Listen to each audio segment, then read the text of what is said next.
You've got the kite and you've got the thing laid out, and then you kind of need the wind to blow to lift the kite. And once you've kind of got it up in the air, then things will be that much easier because once it's got the momentum, it'll be flying. Welcome to the Active Marketer Podcast, where we talk about how to design, automate, and scale your business to the next level using sales and marketing automation. You can find out all the tips, tactics, and techniques you need to get more customers and sell more stuff over at theactivemarketer.com. Now, here's your host, Barry Moore. Welcome to episode 45 of the Active Marketer Podcast. I'm your host, Barry Moore, and this is the podcast where we talk about everything to do with sales funnels and marketing automation. This episode, we're going to continue on with our case study. Back in episode 37, we started with a case study with Cate Richards from TrueEntrepreneur.com in how you get started, like you're going from zero, starting with a blank canvas, a new business. How do we implement marketing automation along the way to use these powerful tools and tactics and techniques to grow your business? So if you want to go back and listen to episode 37, we talk specifically on how to get started. What's the list structure we should use? What kind of tags should we have? What's the strategy we should employ?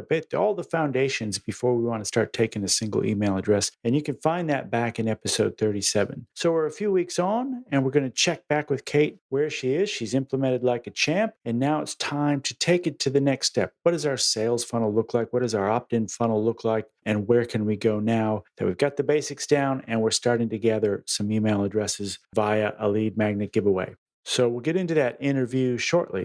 But just before we do that, a couple of things. We're going to do our shameless social proof segment. We're going to read out one of our reviews from iTunes. This week it's from the US store. It's 5 stars and it's from Edward Haskins. Edward says, "When a new episode is released, I stop what I'm doing and I hit play." He goes on to say, "My favorite podcast as it covers a ton of active campaign knowledge bombs.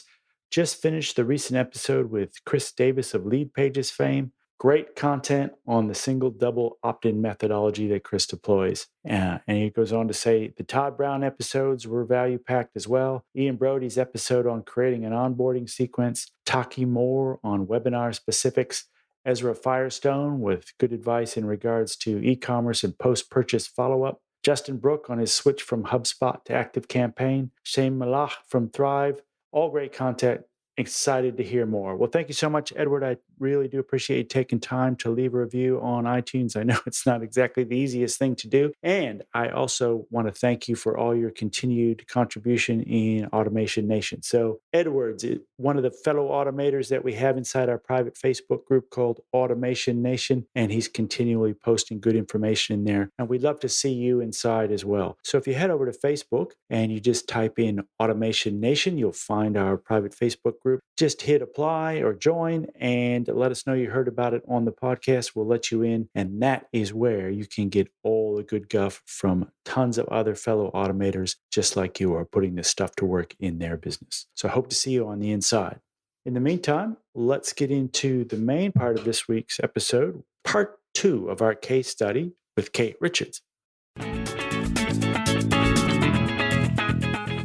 All right, exciting. We're going to bring Cate Richards back for part 2 of our case study. If you missed part 1, you can go back and listen to episode number 37. But we're following Cate through her journey of getting up and running with marketing automation. She's an experienced entrepreneur and knows her way around, marketing and branding and sales, but she has never really taken a step into marketing automation before. So we're following her journey along because I'm sure most of you out in the audience can relate as well. So welcome back, Cate. Oh, great to be here, Barry. And just for the listeners out there, they can go back and listen to episode 37, which is part 1, but maybe just a bit of a summary about what we talked about in part 1 and where you're up to now. Oh, thank you. Well, just to explain to the listeners, it sounds odd that this is my first foray into automation, but I have 2 businesses and I have one that's large and thriving, but it's an inbound business. So people kind of come to us and book, and it's a sort of a Google AdWords business. So people search for us, they find us. So with that business, I've had to always optimize, I guess, the conversion side of the business. Now, my new business, True Entrepreneur, is an outbound business. So for the first time, I'm kind of putting myself out there and drawing attention to what I do. And so it's quite a different business model. And so that's been just such a big journey for me. But reviewing where we were up to, so I had always used MailChimp and I was happy with it. I found it very simple. I like to keep things simple because I'm not hugely tech savvy. So I find the learning curve quite taxing, I suppose would be the best way to describe it. So we talked about, should I change across to one of the automation platforms that had a little bit more grunt? And we decided, yes, that I should go with ActiveCampaign. And I have to say, Barry, that decision has been a great one because everywhere I go, I'm seeing this particular tool, rising and coming to the fore. And I haven't had a minute's sort of thought, should I have done something else? So thank you for that advice. So I've been telling everyone to use it now. I'm sure it's not right for everybody, but it's been good for me. Well, that's good. I'm glad.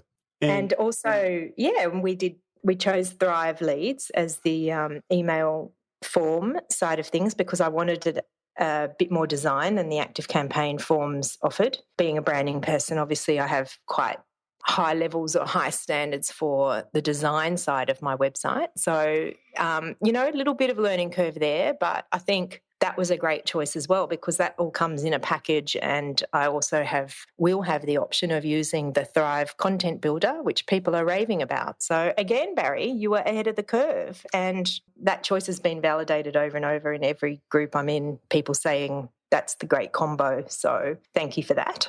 Well, that's great. I'm glad to hear it's working out for you. And I just want to loop back to one thing you said there about what the right tool is. I think people get a little bit too hung up about, finding the exact right thing when there isn't an exact right thing for everybody, right? There is no perfect tool for everyone in every circumstance. It's like when you walk into a hardware store rather, there's thousands of tools in there. Why? Why isn't there just one tool if there's right? Because there's a right tool for every job and every budget. So while ActiveCampaign may be right for you, and I think it is, and you seem to think it is, it's not right for everybody. So I don't want to come off as kind of one-eyed and recommending the same thing to everybody. There are other tools I recommend to other people depending on kind of what circumstances they're in.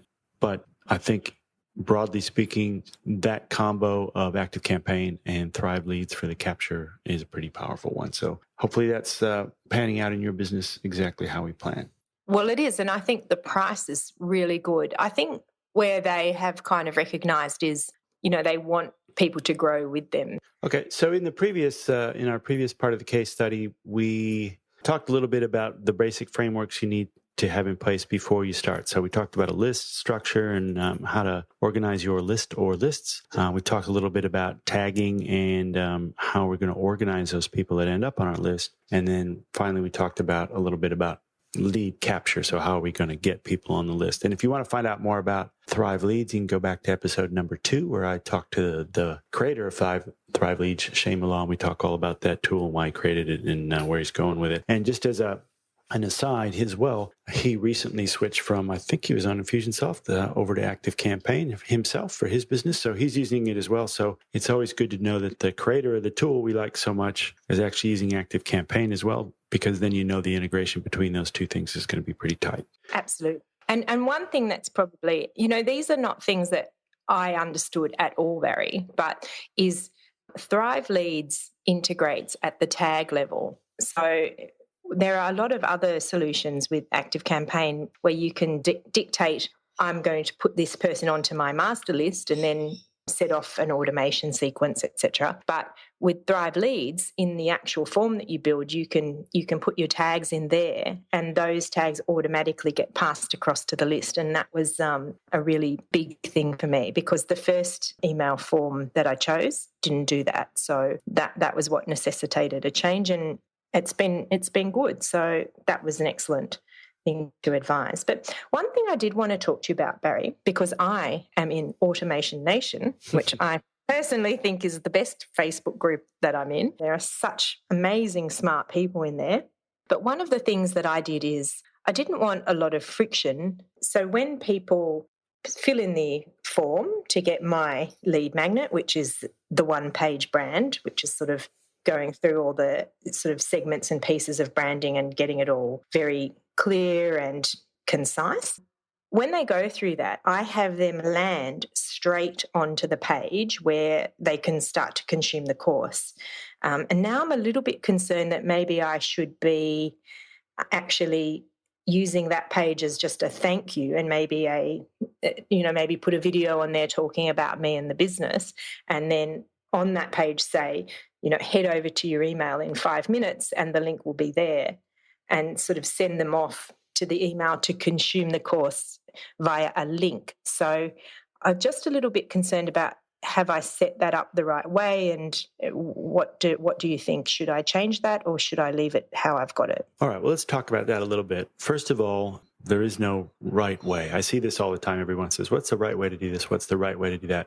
There is no right way, right? If there was one single way that was right, everybody would be doing exactly the same thing. But two things to say on that is, one is it's an evolution, right? You start where your skill set is and where your knowledge is. And as time progresses, you continually tweak and optimize that flow as you go along. So it's never going to, what it is today is not what it's going to be probably 6 months from now. And probably that's not going to be what it is 12 months from now. So it's a continuing process. There's no right way, and you're always tweaking and optimizing and checking and playing. So, but let's talk about that. So you are exactly right. If you want super friction-free, like I just want people to get this in front of people, because I know that if they consume this piece of information or this checklist or whatever I'm giving away, if they consume my lead magnet, I know they'll be hooked and they'll become, they're part of my gravity field then, and they'll continue to come back and talk to me and consume my content. If you're that confident in your giveaway, then I don't really see a problem with going straight to that on the landing thank you page.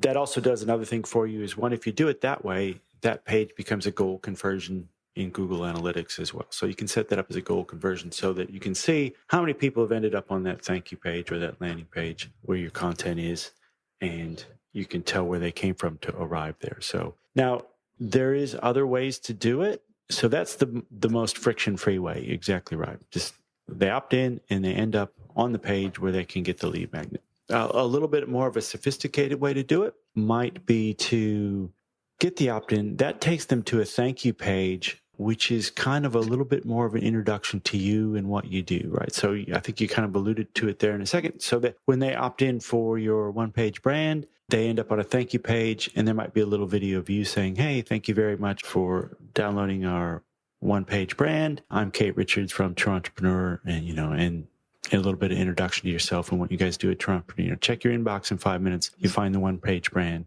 In the meantime, we're also going to send you a link to the training course where you can take an online course all about, how you set this up. So you introducing yourself and that thank you page there, I'm going to call it an intermediate thank you page. That intermediate thank you page there might also have some other offer to it, right? So they've just agreed to go on a date with you because they put their email address in. So let's try and take the next step, right? So there might be an additional offer on that thank you page. Thank you for downloading. By the way, you might like this thing over here. Check your inbox in 5 minutes and you might like this thing over here. So then when they get that email, there's a link to the PDF there. And there's also a link to another page where your online training is, right? So your free online course as well. So that takes them almost to kind of like a second thank you page.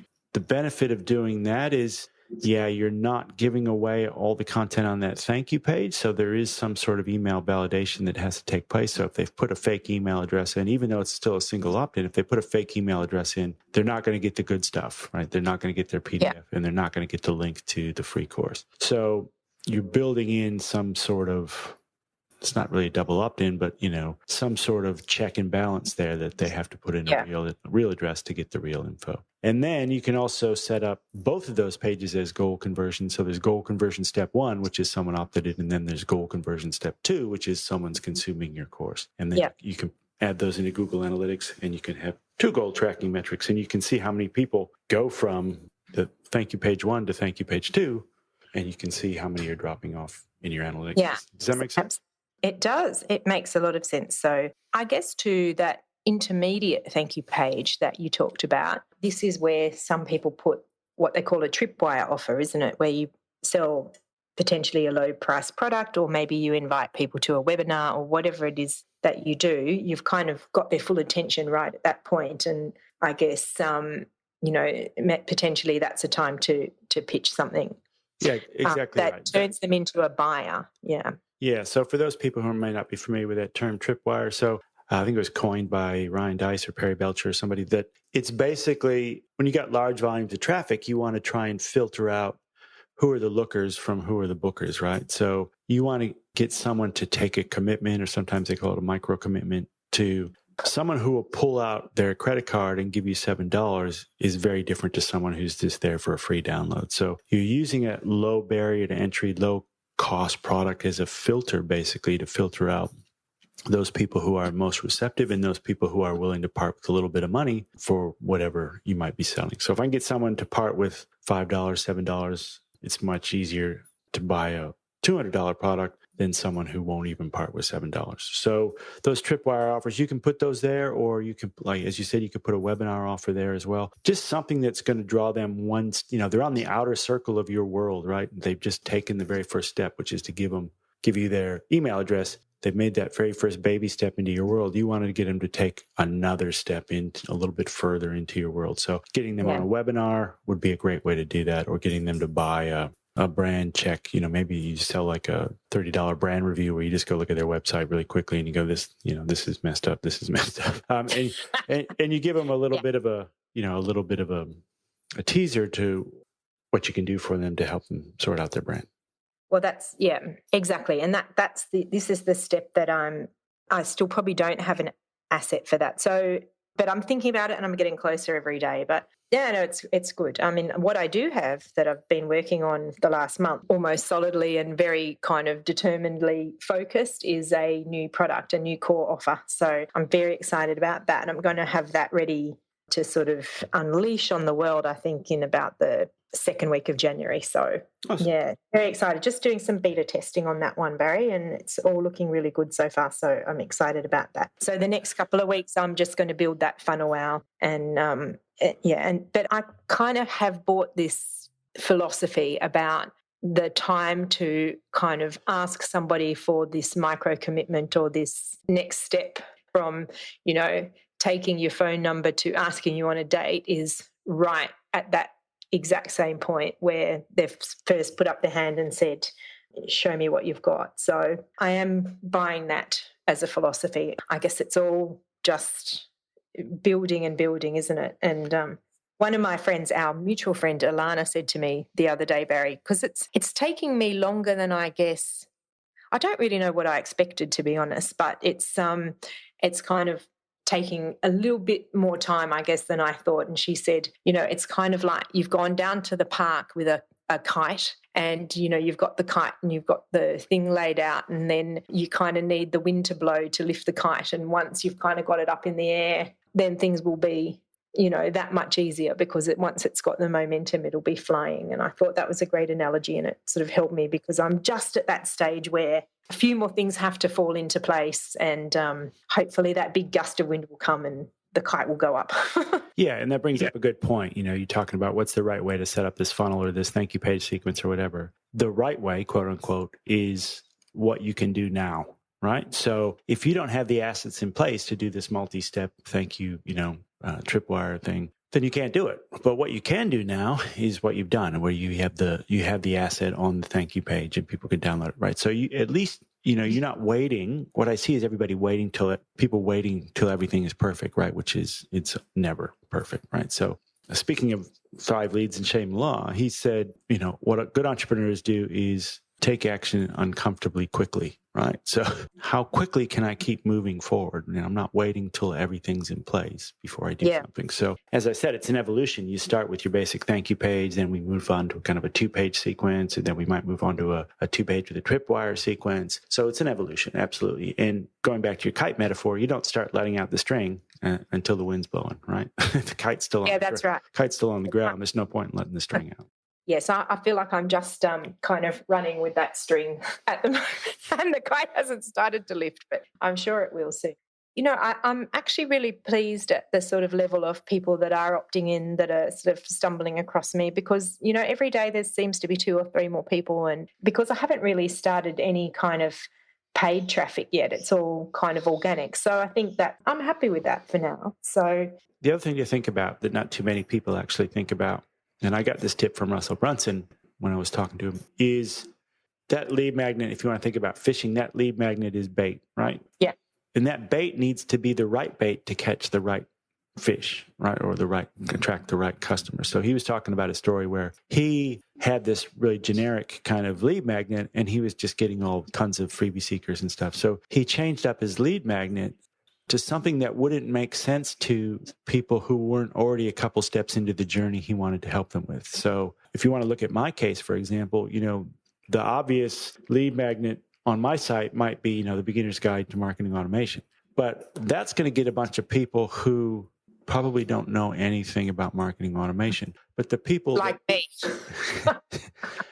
But the people I want to get as consulting clients are people who have tried this stuff themselves and have just come to the conclusion that either it's too hard for them or they just don't want to do it or they want someone to help them out. So the lead magnet that I created was, the ultimate guide to tagging. Now, someone who's never been exposed to marketing automation, that won't even make sense. They won't even know what a guide to tagging is. But if you've tried to do it and you've tried to apply tags and make a tagging structure that makes sense in your business and you've come up short, that will make perfect sense to you, right?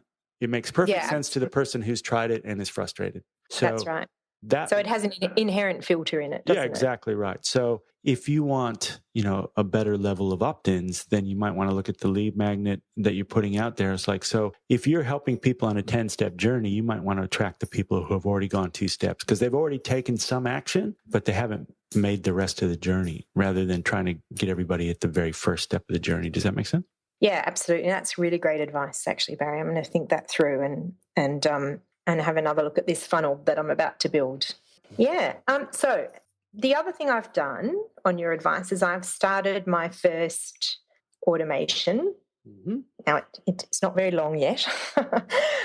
So I thought I might get your help to sort of brainstorm some other things I could do. But so what I've got for the moment is I think about an hour after they go to the page with the course on it, which they go there directly at the moment, I send an email just sort of introducing myself and saying I'm here for any questions and I'd love to hear from you and, sort of asking for feedback and whatnot.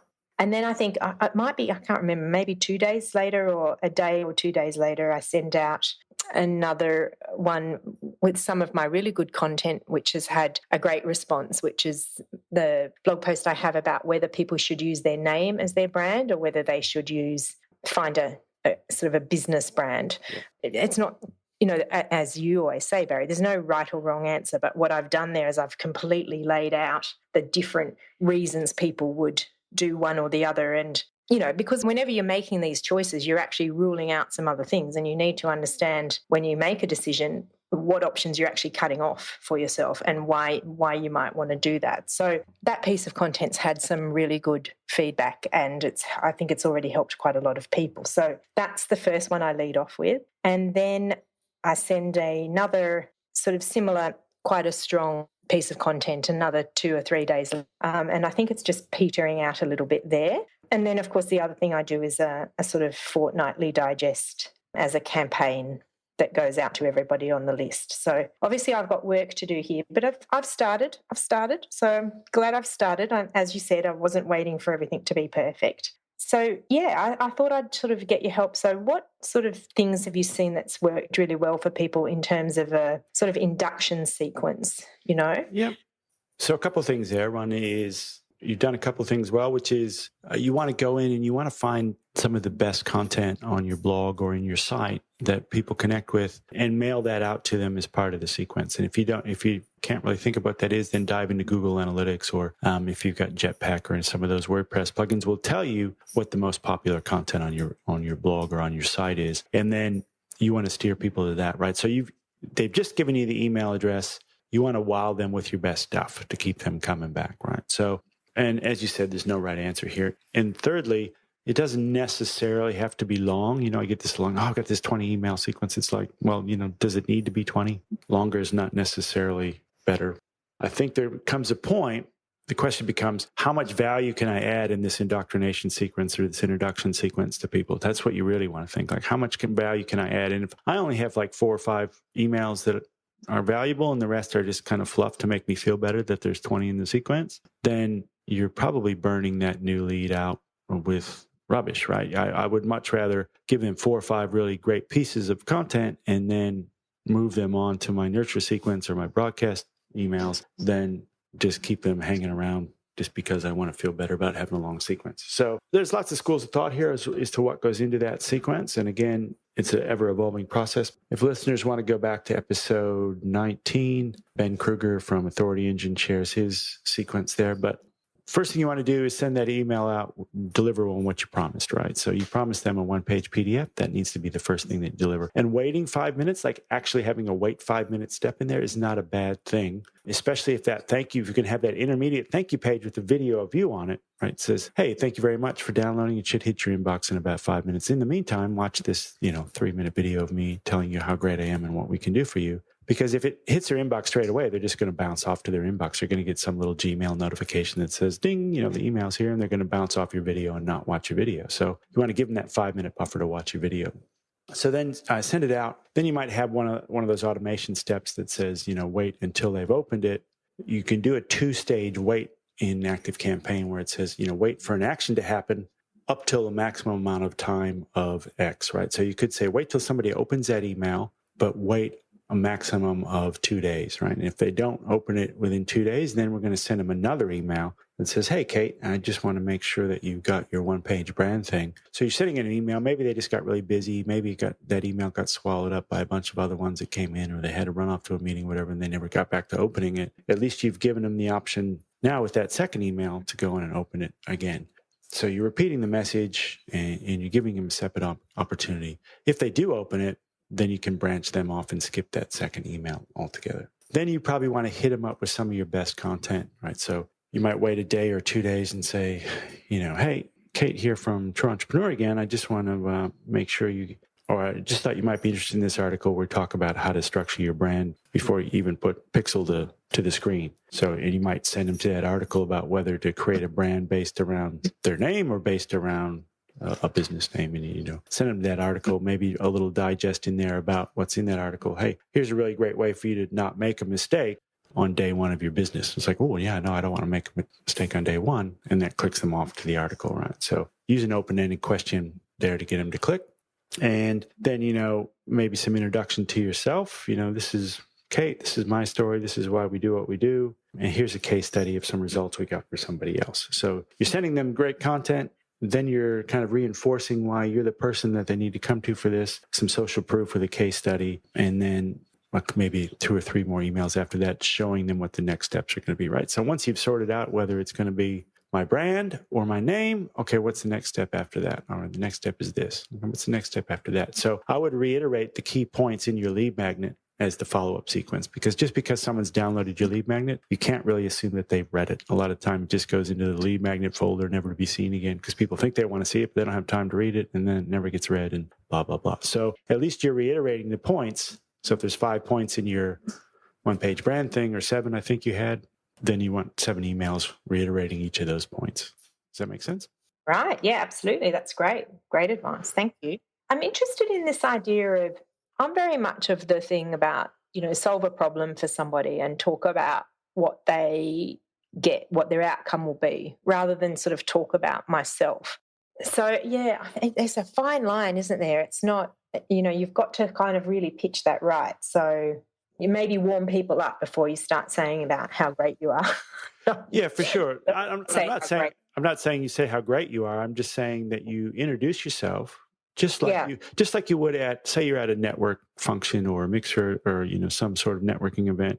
Someone walks up to you and I say, "Hey, Kate, my name's Barry." And you, my name's Kate. Oh, what do you do, Kate? And you wouldn't say how great you are. You would just say, "Well, I have a branding business, and we help entrepreneurs sort out their brand and build it to the next whatever that little cocktail party pitch is." That's right. Just who you are, why you're doing it, why you're passionate about it. Yeah, that's what I was going to say, Barry, the why. That's where people connect, I think, is by saying, what has brought you to this? Because I do have that story of having another business that I built that I never felt very passionate about, even though it's big and successful. It wasn't where my heart was, and the new business is where my heart is. So I do have a good story around that. And I certainly want that to be very much very integral to my brand and stuff. So I think I probably will potentially make a video for my thank you page and, test a couple of scripts there and Oh, dare to get on camera, which I don't like. But I don't know if anybody really yeah. likes it, but you just No, I don't gotta think get out anyone and do it. likes it, do they? They don't like the sound of their voice. They don't like the look of themselves and stuff. So it's all a bit tricky. So yeah. Another great piece Well, of advice I got from a mentor was, if you want to get good at something, be comfortable with sucking at it for a while. So that's right. you're never going to That's get better if you don't take the first step. Yeah, I was listening to a great podcast recently, and the person made something that really stuck with me, and I can see this in my own life and in people around me, is the fact that when you kind of come into something new and you're growing at it, your level of discernment as to what's good and bad grows exponentially faster than your own capability of doing something. So you keep noticing how far ahead other people that are doing it well are of you. And so you have to really bridge that gap and very consciously say, as you just said, Barry, I'm going to suck at this for a while, but I can see where it is I want to go. So, and that's such an easy thing to let yourself get held back on, isn't it? And I want to go back to something you said about the introduction email and talking stuff. I always think like people just seem to forget, like, well, one, people do business with people, right? They want to know the person behind what the business. And what would you do in the real world? That's what you should do with your email, right? You would never, if you're running a car company or a retail store and someone walks into your shop or whatever, you would never just start selling them on stuff without introducing yourself first, would you? You just wouldn't walk up to a stranger and go, hey, buy this thing. Right. You would introduce yourself. Hi, welcome. How are you doing? What are you after? Who are you? What's your story? Well, I want to introduce myself. My name's Barry. Here's what I do and what I specialize in. So you would never do that in the real world, but people seem to want to do it online all the time. There's a great video talking about Automation Nation, which is our private Facebook group. So by all means, join us over there. Go to Facebook and type in Automation Nation and say you want in, and you heard us on the podcast. But I posted a video there that Kogan.com did about basically what it would look like if you used online tactics in a real store. So they've got like a real physical retail store, and they're stopping people from walking in the door before they give them their email address. They're like, no, you can't come in the shop. You got to give me your email address. You got to give me your email address. So it's pretty funny. He's a clever guy, Ruslan Cohen. Yeah. So what would you do in the real world, I say, and try and mirror that online? Absolutely. Well, that's been fantastic. I'm ready for my next sequence, and because I want to be sort of leading into, I guess, ready to position my upcoming product that I'm going to have. So that's really exciting, and I really want to thank you again. I feel very supported through this process. I feel very fortunate that I have you to help me, and actually all of the people in Automation Nation have been fantastic. So it is a great group, and if you're interested in this stuff, definitely pop in there and join. So thanks again, Barry. Thank you. And we're doing this case study primarily so all the silent majority out there behind the podcast who is struggling with this stuff themselves can get value by following Cate's journey along. I want to thank Cate for being brave enough to put herself out there for the benefit of everyone else. And by all means, please, if you have any questions that we're not addressing in the case study that need addressed, just head over to the show notes, leave a comment below the show notes, and we will answer your questions in there, I promise. All right, Cate, I look forward to seeing what you create and getting you back on for the next part of the case study. And I'm proud of the progress you're making. Oh, thanks. Hopefully we can talk about my funnel and how it's performing next time. So I'm excited about that. That'll be great. Thanks, Cate. Thanks so much to Cate for coming on and sharing her journey on getting started and putting all this stuff that we talk about into practice in her new business over at TrueEntrepreneur.com. And if you want to get any of the information that we talked about on this week's episode, you can head over to the show notes at theactivemarketer.com/45, the number 45. Also, I'd love it if you would share this content. If you're finding it valuable, if you think someone else that you know would find it useful as well, by all means, share it out on your favorite social media profile. You'll find all the sharing links over on the show notes as well. And if you're in Cate's shoes and you're starting to implement this stuff yourself and you have questions or you're wondering where you should go next, head over to the show notes. Leave us a comment down below in the comment section or join us over at Automation Nation, our private Facebook group. So we'll see you back next week for another episode. In the meantime, get out there and design, automate, and scale your business to the next level using sales and marketing automation. See you, everyone. Thanks for listening to the Active Marketer Podcast. You can find the show notes and all the latest marketing automation news over at theactivemarketer.com.